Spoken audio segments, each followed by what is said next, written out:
Avant d'entreprendre toute activité de développement, vous devrez réaliser une étude de faisabilité. Celle-ci vous permet de découvrir tous les aspects négatifs et positifs de la tâche que vous êtes sur le point d'entreprendre et de déterminer si le fait d'y investir du temps et de l'argent produira le résultat souhaité. Un projet de faisabilité prend en compte les facteurs juridiques, environnementaux, commerciaux, technologiques et divers autres facteurs pour déterminer le succès de l'activité de développement. Une étude de faisabilité comprend les étapes suivantes que vous devez suivre pour mener à bien les différents processus. Analyse du marché. Lorsque vous réalisez une analyse de marché, vous devez prendre en compte l'état du marché dans son ensemble, ainsi que le segment de marché spécifique. Même si le marché en général ne connaît pas de croissance, le projet que vous entreprenez peut présenter un énorme potentiel dans le secteur spécifique. Vous devrez également tenir compte de divers facteurs tels que le coût du terrain, le loyer, etc. Analyse de l'emplacement. Dans l'analyse de l'emplacement, vous devez tenir compte à la fois des caractéristiques de l'emplacement macro, ville, et micro, rue, quartier, de votre projet.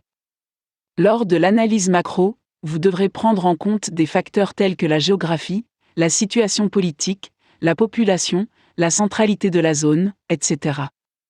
Tandis que, dans la micro-analyse, vous vous concentrez sur les caractéristiques du site spécifique que vous développez. Il s'agit notamment de la disponibilité de l'eau, de l'électricité, des raccordements aux égouts, des taxes, de l'attitude des résidents de la zone, etc. Concept d'utilisation. Préparez un plan de projet préliminaire basé sur toutes les informations que vous avez obtenues lors des analyses précédentes. Déterminez l'utilisation actuelle de la propriété ainsi que la croissance attendue, en fonction de votre groupe cible. N'oubliez pas de donner une idée approximative des modes de financement du projet, de la stratégie de communication, des éventuelles caractéristiques spécifiques du projet de développement, etc. Analyse de la concurrence. Tout projet de développement aura une concurrence, qu'elle soit préexistante ou qu'elle surgisse à l'avenir. Préparez une liste de contrôle exhaustive de tous les critères importants. Déterminez l'effet que la concurrence actuelle et future aura sur la viabilité du projet. Une concurrence trop forte risque de ne pas rendre le projet de développement aussi rentable que vous le souhaiteriez.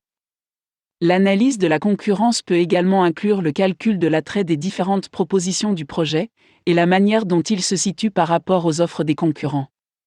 Analyse des risques. L'objectif de l'analyse des risques est d'identifier les aspects des risques que vous pouvez influencer ainsi que ceux qui échappent à votre contrôle. Il s'agit de l'un des aspects les plus importants d'un projet de faisabilité du développement, qui contribue à améliorer la qualité de la prise de décision.